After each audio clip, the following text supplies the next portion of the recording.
ಹೌದಾ ಆಚೆ ಇವತ್ತು ನಾನು ಬದುಕಿದ ಶಾಸಕನ ಸತ್ರ ಶಾಸಕನೇ ಹೌದಾನೆ. ಇವತ್ತು ಅವ್ರು ಕೊಟ್ಟಿರ್ತಕ್ಕಂಥ ಭಿಕ್ಷೆಯಲ್ಲಿ ನಾನು ಶಾಸಕನ ಹಾಕಿದ್ದೀನಿ. ಆದ್ರೆ ಸೆಕೆಂಡ್ ಕೊಟ್ಟಿರ್ತಕ್ಕಂಥ ಭಿಕ್ಷೆ ಯಾರು ಗೊತ್ತಾ? ಮುಳಬಾಗಲ್ ತಾಲೂಕಿನ ತಾವೂರು ಭಿಕ್ಷೆ ಕೊಟ್ಟು ಇವತ್ತು ಎಲ್ಲೋ ಇಂದ ನಾನು ಶ್ರೀನಿವಾಸಪುರ ತಾಲೂಕಿಂದ ಕರ್ಕೊಂಡ್ಬಂದು ಇಲ್ಲಿ ನಿಲ್ಸಿ ನನ್ಗೆ ಗೆಲ್ಸಿದಿರಲ್ಲ, ನೀವು ಕೊಟ್ಟಿರ್ತಕ್ಕಂಥ ಭಿಕ್ಷೆ.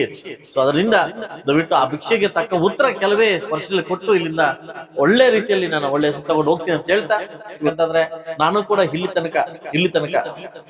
ತನಕ ಎಲ್ಲೂ ಕೂಡ ನಾನು ಕ್ಯಾಸ್ಟ್ ಸರ್ಟಿಫಿಕೇಟ್ ಯೂಸ್ ಮಾಡ್ಕೊಂಡಿಲ್ಲ. ಫಸ್ಟ್ ಟೈಮ್ ನಾನು ಮುಳಬಾಗಲನ್ನು ಯೂಸ್ ಮಾಡ್ಕೊಂಡಿದ್ದೆ. ಸೊ ನಾನು ಮುಳಬಾಗಲಕ್ಕೆ ಏನಕ್ಕೆ ಬಂದೆ, ಏನಕ್ಕೋಸ್ಕರ ಬಂದೆ ಅಂತ ಅಂಬೇಡ್ಕರ್ ಮನ ಉದ್ಘಾಟನೆಯಲ್ಲಿ ನನ್ನ ಮಾತುಗಳಿಗೆ ಕೆಲವು ಹೇಳೋದಕ್ಕಂತ ವಿಷಯ ಇದೆ. ಯಾಕಂದ್ರೆ ಈಗ ತಾನೇ ಬಾಯಿ ತಗೊಂಡು ಮಾತು ಹೇಳ್ತಾ ಇದ್ದೆ. ಯಾಕಂದ್ರೆ ಬೇರೆ ಶಾಸಕರ ಬಗ್ಗೆ ಹೇಳ್ತಾ ಇದ್ರೆ ನನ್ಗೇನು ಅರಿವಿಲ್ಲ, ನನಗೇನು ನೋವಿಲ್ಲ. ಯಾಕೆ ನಾನು ಬಂದಿರ್ತಕ್ಕಂಥ ಕಾರ್ಯಕ್ರಮ ಕಂಪ್ಲೀಟ್ ಮಾಡಿ ಹೋಗೋದು ನನ್ನ ಧರ್ಮ. ನಾನು ಯಾರ ಬಗ್ಗೆ ನನ್ ಚಿಂತೆ ಇಲ್ಲ. ಯಾಕಂದ್ರೆ ಈತ ಕೊಟ್ಟಿರ್ತಕ್ಕಂಥ ಭಿಕ್ಷೆಯನ್ನ ನಾನು ಕೊಟ್ಟಿರ್ತಕ್ಕಂಥ ನನ್ನ ಜನಕ್ಕೆ ನಾನು ಒಬ್ಬ ಉದ್ದಿಮೆಯಾಗಿ ನನ್ನ ಬಗ್ಗೆ ಹೇಳ್ಕೊಂಡ್ರೆ ಅದು ಕಡಿಮೆ ಆಗ್ತದೆ ಆಯ್ತಲ್ವಾ. ನಾನು ಒಬ್ಬ ಉದ್ಯಮಿ, ದಲಿತ ಉದ್ದಿಮೆಯಾಗಿ ನನ್ನ ಕನ್ಯಾಕುಮಾರದ ಕಾಶ್ಮೀರ ತನಕ ಸುಮಾರು 86 ಕಂಟ್ರಿದ ನನ್ನ ಕಂಪ್ನಿ ಇದೆ. ನನಗೆ ಅದು ಅವಶ್ಯಕತೆ ಇಲ್ಲ. ಇಲ್ಲೇನೋ ದುಡ್ಡು ಮಾಡ್ಬೇಕು, ಇನ್ನೊಂದು ಮಾಡ್ಬೇಕು, ಎತ್ಕೊಂಡು ಓಡೋಗ್ಬೇಕು ಅಂತ ಇಲ್ಲಿಗಂತೂ ನಾನು ಬಂದಿಲ್ಲ. ಈ ಜಾತಿಯಲ್ಲಿ ಹುಟ್ಟಿ ಈ ಜಾತಿಗೆ ಏನಾದ್ರು ಮಾಡ್ಬೇಕಂತ ಕಾರಣಕ್ಕೋಸ್ಕರ ಮಾಡಿದೆ. ನಾನು ಇನ್ನೂ ಕಂಪ್ಲೀಟ್ ಮಾಡಿಲ್ಲ. ಅದನ್ನೇ ಹೇಳ್ತೀನಿ. ನಾನು ಯಾವ ಉದ್ದೇಶದಿಂದ ಮುಳಬಾಗಲ್ ತಾಲೂಕು ಬಂದಿದ್ದೀನಿ, ಯಾವ ಉದ್ದೇಶ ಇಟ್ಕೊಂಡ್ ಬಂದಿದ್ದೀನಿ, ಯಾವ ಮನಸ್ಸು ಇಟ್ಕೊಂಡ್ ಬಂದಿದ್ದೀನಿ, ಅದಿನ್ನೂ ನನ್ನ ಮನಸ್ಫೂರ್ತಿ ಕಂಪ್ಲೀಟ್ ಮಾಡಿಲ್ಲ. ಕಂಪ್ಲೀಟ್ ಮಾಡಿದಾದ್ಮೇಲೆ ನಾನು ನಿಮ್ಮ ಹತ್ರ ಒಂದ್ 2 ವಿಷಯನ ನಾನು ಮಾತಾಡ್ತೀನಿ. ನನಗೆ ಈ ಜಾತಿ ಬಗ್ಗೆ, ಈ ಹರಿವು ಬಗ್ಗೆ, ನನಗೆ ಅದ್ರ ಬಗ್ಗೆ ಇದ್ರ ಬಗ್ಗೆ ನಂಗೆ ನಂಬಿಕೆ ಇಲ್ಲ. ವೇದಿಕೆ ಮೇಲೆ ಅದಕ್ಕೆ ನಾನು ಬಲಗಡೆ ಕೂತ್ಕೊಂಡೆ. ಅವಾಗ್ಲೇ ಯಾಕೆ ಕೂತ್ಕೊಂಡೆ? ಬಲಗಡೆ ಕೂತ್ಕೊಂಡೆ. ವೇದಿಕೆ ಮೇಲೆ ಹಸಿಲರಾಗಿರ್ತಕ್ಕಂಥ ಸನ್ಮಾನಿತ ಎಲ್ಲ ನನ್ನ ಅಧಿಕಾರಿ ವರ್ಗದವರು, ಎಲ್ಲ ನಾಯಕರು, ವೇದಿಕೆ ಮುಂಭಾಗದಲ್ಲಿ ಹಾಸಲರಾಗಿರ್ತಕ್ಕಂಥ ಎಲ್ಲ ನನ್ನ ದಲಿತ ಮುಖಂಡರುಗಳು ಹಾಗೂ ಮಾಧ್ಯಮ ಮಿತ್ರರು, ಹಾಗೂ ವಿಶೇಷವಾಗಿ ಏನಿವತ್ತು ನಮ್ಮೆಲ್ಲ ಮುಖಂಡರು ಸೇರಿದ್ದೀವಿ 135ನೇ ಡಾಕ್ಟರ್ ಬಾಬಾ ಸಾಹೇಬ್ ಅಂಬೇಡ್ಕರ್ ಅವರ ಜನ್ಮ ದಿನಾಚರಣೆಯನ್ನು ಒಂದು ಸರಳ ರೀತಿಯಲ್ಲಿ, ಒಂದು ಅರ್ಥಗರ್ಭಿತವಾಗಿ ಇದನ್ನ ನಾವು ಆಚರಣೆ ಮಾಡ್ತಾ ಇದ್ವಿ. ಈಗಾಗಲೇ ಎಲ್ಲ ನನ್ನ ದಲಿತ ಮುಖಂಡರುಗಳು, ನಾಯಕರೆಲ್ಲ ಮಾತಾಡಿದ್ದಾರೆ. ಅಂತ ಮಹಾನ್ ಭಾವನ ಬಗ್ಗೆ ಮಾತಾಡ್ತಕ್ಕಂಥ ಅರ್ಹತೆ ನನಗಿದೆಯೋ ಇಲ್ಲೋ ಅಂತ ಗೊತ್ತಿಲ್ಲ. ಬಟ್ ಆದರೆ ಇವತ್ತು ಶಾಸಕನಾಗಿ ನಾನು ಆಯ್ಕೆ ಆಗ್ಬೇಕಾದ್ರೆ, ಎಲ್ಲೋ ಇರ್ತಕ್ಕಂಥ ಒಬ್ಬ ಉದ್ಯಮಿಯಾಗಿ ಶಾಸಕನಾಗಿ ಆಯ್ಕೆ ಆಗ್ಬೇಕಾದ್ರೆ ಆ ಮಹಾನ್ ಭಾವನ ಕೊಡುಗೆ, ಆ ಮಹಾನ್ ಭಾವನ ಭಿಕ್ಷೆ ಅಂತ ಹೇಳಲಿಕ್ಕೆ ನಾನು ಇಷ್ಟಪಡ್ತೀನಿ. ಇವತ್ತು ಅಂತ ಮಹಾನ್ ಭಾವನ ಒಂದು ಜನ್ಮ ದಿನಾಚರಣೆಯನ್ನು ನನ್ನ ಅಧ್ಯಕ್ಷತೆಯಲ್ಲಿ, ತಾಲೂಕಾಡ ಅಧ್ಯಕ್ಷತೆಯಲ್ಲಿ ಒಂದು ದೊಡ್ಡ ಮಟ್ಟದಲ್ಲಿ ಮಾಡ್ಬೇಕಂತ ಒಂದು ಆಸೆ ಇತ್ತು. ಎಲ್ಲೋ ಒಂದು ಕಡೆ ಆ ಆಸೆ ನಿರಾಸೆ ಆಯಿತು. ಕೆಲವು ತಿಂಗಳಲ್ಲಿ, ಒಂದು 2 ತಿಂಗಳ ಒಳಗಡೆ ದೊಡ್ಡ ಮಟ್ಟಿಗೆ ಇಡೀ ನಮ್ಮ ಮುಳಬಾಗಲ್ ತಾಲೂಕಿನ ಎಲ್ಲ ಹಳ್ಳಿ ನನ್ನ ದಲಿತ ಮುಖಂಡರನ್ನು ಮತ್ತು ಎಲ್ಲ ಜನವನ್ನು ಕರೆದು ಒಂದು ದೊಡ್ಡ ಮಟ್ಟಕ್ಕೆ ಆಚರಣೆ ಮಾಡ್ತಕ್ಕಂಥ ವಿಜೃಂಭಣೆ ಕಾರ್ಯಕ್ರಮ ಇಟ್ಕೊಂಡಿದ್ದೆ ಅಂತ ಹೇಳ್ತಾ, ಇವತ್ತು 135ನೇ ದಿನಾಚರಣೆ ತುಂಬಾ ಅರ್ಥಗರ್ಭಿತ ಕನ್ಯಾಕುಮಾರಿಯಿಂದ ಕಾಶ್ಮೀರ ತನಕ ಈ ಕಾರ್ಯಕ್ರಮವನ್ನು ತುಂಬಾ ವಿಜೃಂಭಣೆಯಿಂದ ದೇಶ ಮಾಡ್ತಾ ಇದೆ. ಆ ದೇಶ ಕಂಡಂತೆ ಕೂಡ ನಾವು ಕೂಡ ಮುಳಬಾಗಲ್ ತಾಲೂಕಲ್ಲಿ ನಿಮ್ಮೆಲ್ಲರ ಸಮ್ಮುಖದಲ್ಲಿ ಈ ಕಾರ್ಯಕ್ರಮವನ್ನು ನೆರವೇರಿಸ್ತಾ ಇದ್ದೀವಿ. ದಯವಿಟ್ಟು ಯಾರು ಅನ್ಯತೆ ಭಾವನೆ ಮಾಡಬಾರ್ದು. ಯಾಕಂದ್ರೆ ಈ ಕಾರ್ಯಕ್ರಮ ನಾನು ಬಂದಾಗಿಂದ ಇಷ್ಟು ಸರಳ ಕಾರ್ಯಕ್ರಮ ಇದೆ ಅಂತ ನನ್ನ ಭಾವನೆ. ಇವತ್ತು ನೆನ್ನೆಲ್ಲ ಒಂದ್ಸರಿ ಕೋಲಾರ್ಗೆ ಹೋದಾಗ ಒಂಥರ ರಾತ್ರಿ ನನಗೊಂಥರ ಶಾಕ್ ಆಯ್ತು, ಇಷ್ಟು ವಿಜೃಂಭಣೆ ಮಾಡ್ತಾ ಕೋಲಾರದಲ್ಲಿ ಅಂತ. ಅದಕ್ಕಿಂತ ಹೆಚ್ಚಿನ ಒಂದು ವಿಜೃಂಭಣೆಯಿಂದ 2 ತಿಂಗಳೊಳಗಡೆ ಗೋಪುರ, ಏನು ಮಹಾನ್ ಭಾವನ ಗೋಪುರ ಓಪನ್ ಮಾಡೋ ಮುಖಾಂತರವಾಗಿ ನಾನು ಮಾಡ್ಕೊಡ್ತೀನಿ ಅಂತ ಹೇಳ್ತಾ, ಬಹುಶಃ ನಮ್ಮ ಆರ್ಕೆ ಅವರು ಹೇಳ್ತಾ ಇದ್ರು, ಯಾಕಂತಂದ್ರೆ ನಾನು ಕೂಡ ಇಲ್ಲಿ ತನಕ ಎಲ್ಲೂ ಕೂಡ ನಾನು ಕ್ಯಾಸ್ಟ್ ಸರ್ಟಿಫಿಕೇಟ್ ಯೂಸ್ ಮಾಡ್ಕೊಂಡಿಲ್ಲ. ಫಸ್ಟ್ ಟೈಮ್ ನಾನು ಮುಳಬಾಗಲನ್ನು ಯೂಸ್ ಮಾಡ್ಕೊಂಡಿದ್ದು.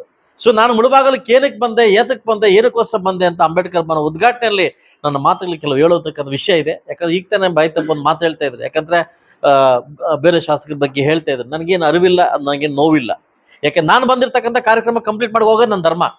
ನಾನು ಯಾರ ಬಗ್ಗೆ ನಂಗೆ ಚಿಂತೆ ಇಲ್ಲ. ಯಾಕಂದ್ರೆ ಈತ ಕೊಟ್ಟಿರ್ತಕ್ಕಂಥ ಭಿಕ್ಷೆಯನ್ನ ನಾನು ಕೊಟ್ಟಿರ್ತಕ್ಕಂಥ ನನ್ನ ಜನಕ್ಕೆ ನಾನು ಒಬ್ಬ ಉದ್ದಿಮೆಯಾಗಿ, ನನ್ನ ಬಗ್ಗೆ ಹೇಳ್ಕೊಂಡ್ರೆ ಅದು ಕಡಿಮೆ ಆಗ್ತದೆ ಆಯ್ತಲ್ವಾ. ನಾನು ಒಬ್ಬ ಉದ್ಯಮಿ, ದಲಿತ ಉದ್ದಿಮೆಯಾಗಿ ನನ್ನ ಕನ್ಯಾಕುಮಾರದ ಕಾಶ್ಮೀರ ತನಕ ಸುಮಾರು 86 ಕಂಟ್ರಿದ ನನ್ನ ಕಂಪ್ನಿ ಇದೆ. ನನಗೆ ಅದು ಅವಶ್ಯಕತೆ ಇಲ್ಲ. ಇಲ್ಲೇನೋ ದುಡ್ಡು ಮಾಡ್ಬೇಕು, ಇನ್ನೊಂದು ಮಾಡ್ಬೇಕು, ಎತ್ಕೊಂಡು ಓಡೋಗ್ಬೇಕು ಅಂತ ಇಲ್ಲಿಗಂತೂ ನಾನು ಬಂದಿಲ್ಲ. ಈ ಜಾತಿಯಲ್ಲಿ ಹುಟ್ಟಿ ಈ ಜಾತಿಗೆ ಏನಾದ್ರು ಮಾಡ್ಬೇಕಂತ ಕಾರಣಕ್ಕೋಸ್ಕರ ಮಾಡಿದೆ. ನಾನು ಇನ್ನೂ ಕಂಪ್ಲೀಟ್ ಮಾಡಿಲ್ಲ. ಅದನ್ನೇ ಹೇಳ್ತೀನಿ. ನಾನು ಯಾವ ಉದ್ದೇಶದಿಂದ ಮುಳಬಾಗಲ್ ತಾಲೂಕು ಬಂದಿದ್ದೀನಿ, ಯಾವ ಉದ್ದೇಶ ಇಟ್ಕೊಂಡ್ ಬಂದಿದ್ದೀನಿ, ಯಾವ ಮನಸ್ಸು ಇಟ್ಕೊಂಡ್ ಬಂದಿದ್ದೀನಿ, ಅದಿನ್ನೂ ನನ್ನ ಮನಸ್ಫೂರ್ತಿ ಕಂಪ್ಲೀಟ್ ಮಾಡಿಲ್ಲ. ಕಂಪ್ಲೀಟ್ ಮಾಡಿದಾದ್ಮೇಲೆ ನಾನು ನಿಮ್ಮ ಹತ್ರ ಒಂದ್ 2 ವಿಷಯನ ನಾನು ಮಾತಾಡ್ತೇನೆ. ನನಗೆ ಈ ಜಾತಿ ಬಗ್ಗೆ, ಈ ಹರಿವು ಬಗ್ಗೆ, ನನಗೆ ಅದ್ರ ಬಗ್ಗೆ ಇದ್ರ ಬಗ್ಗೆ ನಂಗೆ ನಂಬಿಕೆ ಇಲ್ಲ. ನನಗೊಂದೇ ನನ್ನ ಮನಸ್ಥಿತಿ ಬಗ್ಗೆ, ನನ್ನ ವ್ಯಕ್ತಿತ್ವ ಬಗ್ಗೆ ನನ್ನ ನಂಬಿಕೆ ಅಷ್ಟೇ. ಅದು ಬಿಟ್ಬಿಟ್ರೆ ಆ ಜಾತಿ ಬಗ್ಗೆ ನನ್ನ ನಂಬಿಕೆ ನನಗಿಲ್ಲ. ಯಾಕಂದ್ರೆ ಭಗವಂತ ಒಂದೊಂದು ಮಾತಂತ ಹೇಳಿದ್ದಾನೆ. ಆ ಸಾಲನ ಯಾವತ್ತೂ ಹೋಗ್ತಾ ಇರ್ತೀನಿ. ಒಂದು ಅಸ್ಪೃಶ್ಯತೆ ಒಂದು ರಥವನ್ನು ತಂದು ನಿಲ್ಲಿಸಿದ್ದೀನಿ. ವಿದ್ಯಾರ್ಥಿ ಅನ್ನೋ ಒಂದು ರಥವನ್ನು ತಂದು ನಿಲ್ಲಿಸಿದ್ದೀನಿ. ಸಾಧ್ಯವಾದ್ರೆ ಇದು ಮುಂದಕ್ಕೆ ತಗೊಂಡೋಗಿ, ಹಿಂದಕ್ಕೆ ಮಾತು ತಗೊಂಡೋಗ್ಬೇಡಿ ಅಂತ ಒಂದು ಮಾತು ಹೇಳಿದ್ದಾರೆ ಬಾಬಾ ಸಾಹೇಬ್ ಅಂಬೇಡ್ಕರ್ ಅವರು. ಅವ್ರು ಹೇಳೋದು ಒಂದೇ, ಪ್ರತಿ ಸಾರಿ ನಿಮ್ಮ ಮಕ್ಕಳನ್ನ ವಿದ್ಯಾರ್ಥಿವನ್ನ ಕಾಣಿ, ನಿಮ್ಮ ಮಕ್ಕಳನ್ನ ಎಜುಕೇಶನ್ ಕಾಣಿ, ನಿಮ್ಮ ಮಕ್ಕಳನ್ನ ಎಜುಕೇಶನ್ ಕೊಡಿ, ಅವ್ರು ಮುಂದಕ್ಕೆ ಬರ್ಲಿ ಅಂತ ಹೇಳೋದ್ ಮಾತು. ಇವತ್ತು ಎಷ್ಟು ಜನ ನಾವ್ ಏನ್ ಮಾಡ್ತಾ ಇದ್ದ ಮಕ್ಕಳಿಗೋಸ್ಕರ ಅದು ಅರಿವಾಗ್ಬೇಕು. ಬರ್ತಾ ಬರ್ತಾ ಅಸ್ಪೃಶ್ಯತೆ ಕಮ್ಮಿ ಆಗ್ತಾ ಇಲ್ಲ, ಜಾಸ್ತಿ ಆಗ್ತಾ ಇದೆ. ಯಾಕೆ?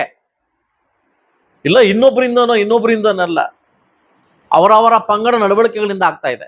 ಇದೆಲ್ಲ ಹೋಗ್ಬೇಕಂದ್ರೆ ತಮ್ಮ ಮನಸ್ಥಿತಿಗಳನ್ನ, ತನ್ನ ವ್ಯಕ್ತಿತ್ವಗಳನ್ನ ಆಚೆ ತೆಗಿಬೇಕಾಗ್ತದೆ. ಹೌದಾ? ಆಚೆ ಇವತ್ತು ನಾನು ಬದುಕಿದ ಶಾಸಕನ, ಸತ್ರ ಶಾಸಕನೇ, ಹೌದಾನೆ? ಇವತ್ತು ಅವ್ರು ಕೊಟ್ಟಿರ್ತಕ್ಕಂಥ ಭಿಕ್ಷೆಯಲ್ಲಿ ನಾನು ಶಾಸಕನ ಹಾಕಿದ್ದೀನಿ. ಆದ್ರೆ ಸೆಕೆಂಡ್ ಕೊಟ್ಟಿರ್ತಕ್ಕಂಥ ಭಿಕ್ಷೆ ಯಾರು ಗೊತ್ತಾ? ಮುಳಬಾಗಲ್ ತಾಲೂಕಿನ ತಾವುಗಳು ಭಿಕ್ಷೆ ಕೊಟ್ಟಿದ್ರು. ಇವತ್ತು ಎಲ್ಲೋ ಇಂದ ನಾನು ಶ್ರೀನಿವಾಸಪುರ ತಾಲೂಕಿಂದ ಕರ್ಕೊಂಡ್ಬಂದು ಇಲ್ಲಿ ನಿಲ್ಸಿ ನನ್ನ ಗೆಲ್ಸಿದಿರಲ್ಲ, ನೀವು ಕೊಟ್ಟಿರ್ತಕ್ಕಂಥ ಭಿಕ್ಷೆ ಇದು.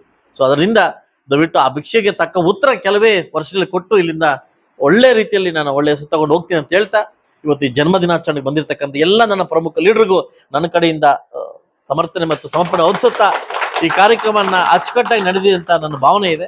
ಕೆಲವು ಎರಡು ತಿಂಗಳಲ್ಲಿ ಇನ್ನು ದೊಡ್ಡ ಮಟ್ಟಕ್ಕೆ ಒಂದು ಕಾರ್ಯಕ್ರಮ ಹಮ್ಮಿಕೊಳ್ಳೋದಿದೆ, ತಮ್ಮೆಲ್ಲರ ಸಮ್ಮುಖದಲ್ಲಿದೆ ಅಂತ ಹೇಳ್ತಾ, ಇನ್ನೊಂದು ವಿಶೇಷ ಸುದ್ದಿ, ನನ್ನ ನಾಗೇಶ್ ಅವರು, ನನ್ನ PN ನಾಗೇಶ್ ಅವರು ಕೆಲವು ಲೀಡರ್ಸ್ಗೆ ಫೋನ್ ಮಾಡ್ತಾರೆ.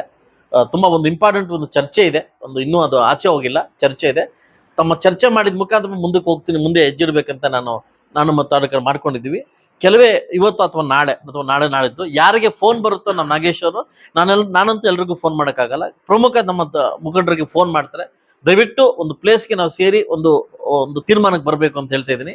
ಆ ವಿಷಯ ಏನಂತ ನಾಗೇಶ್ ಅವರು ಹೇಳ್ತಾರೆ ಅಂತ ಹೇಳ್ತಾ, ನಾಳೆ ಅಥವಾ ನಾಳಿದ್ದು ಕರೀತಾರೆ, ದಯವಿಟ್ಟು ಬರಬೇಕು ಅಂತ ಹೇಳ್ತಾ, ದಯವಿಟ್ಟು ಬರಬೇಕು, ಅದನ್ನ ನಾವು ಚರ್ಚೆ ಮಾಡಿ ಮುಂದಕ್ಕೆ ಹೋಗ್ಬೇಕು ಅಂತ ಹೇಳ್ತಾ ಅವಕಾಶ ಕೊಟ್ಟಿದ್ದಕ್ಕೆ ತಮ್ಮೆಲ್ಲರಿಗೂ ಒಂದಿಸ ನಾನು ಮಾತು ಮುಗಿಸಿದೆ. ಜೈ ಭೀಮ್.